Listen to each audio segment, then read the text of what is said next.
developed over 2 decades of leading GE. We all share one thing in this room. We all get older. But it does have some tremendous advantages.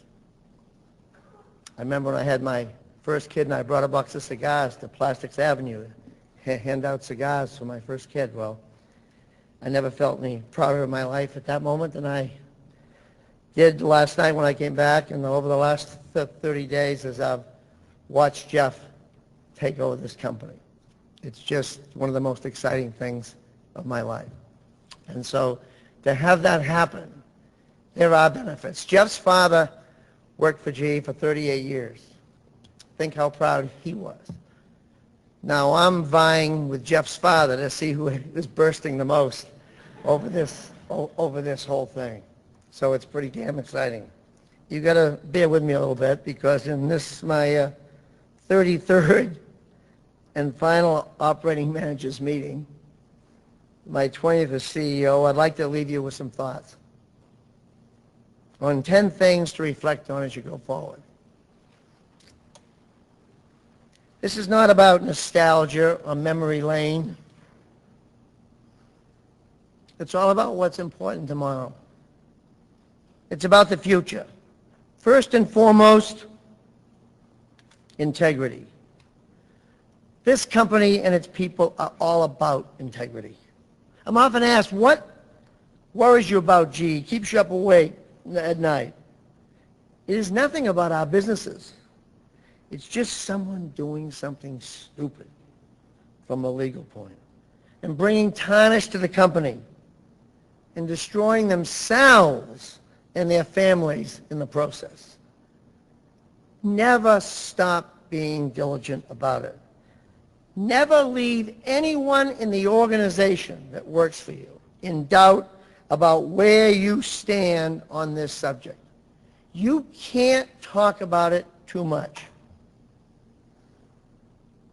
But integrity is a lot more than just legal stuff. It's a set of values that must guide all of us all the time. It's about always doing the right thing, not just the legal thing. Your employees are employees. In every facet of their work lives, trust your integrity. Never, ever let them down. Second, on change.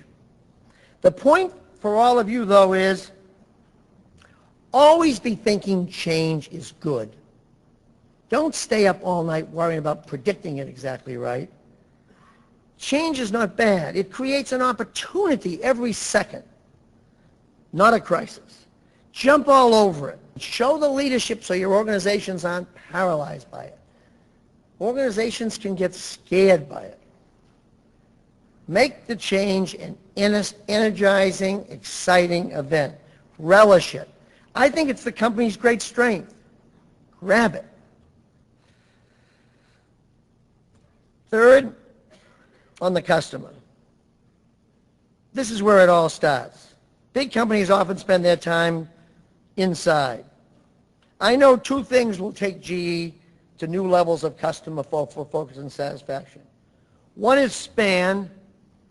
It's the first measure that I've seen that truly ties everything together, from the factory floor to the customer's hand, from the order taking to the delivery. Second is our new chairman, a true customer-focused leader. It's in his blood, and I know he'll drive that focus across the company like it's never been driven before. A true customer focus is the hallmark of a great company. We've made great progress in the last few years, but I see quantum improvements from the new leadership team we have in place, who really got an understanding of the customer. On size and structure, recognize we're big with all its inherent limitations, but use the size. Make the 100+ acquisitions we've become accustomed to every year. Take technology bets. Take the risks. Go to bat all the time. That's the one strength you got. You can go to bat more often. The little guy can't. You can go to bat and swing all the time. We got these huge resources.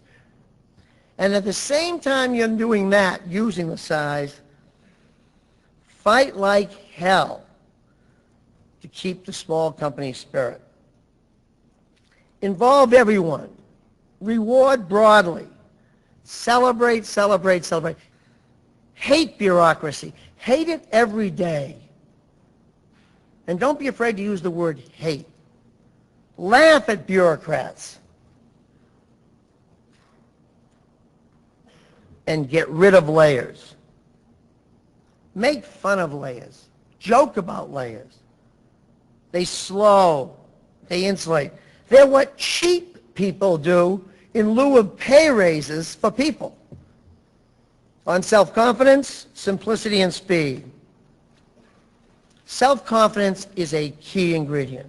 It comes from lots of life experiences that reinforce one. Some are lucky enough to get it from their mother's knee, from school, from grades, from lots of things.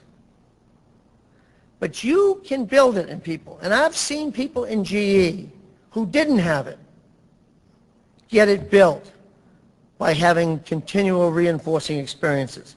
But you've got to give people a chance to try things, to take risks and win.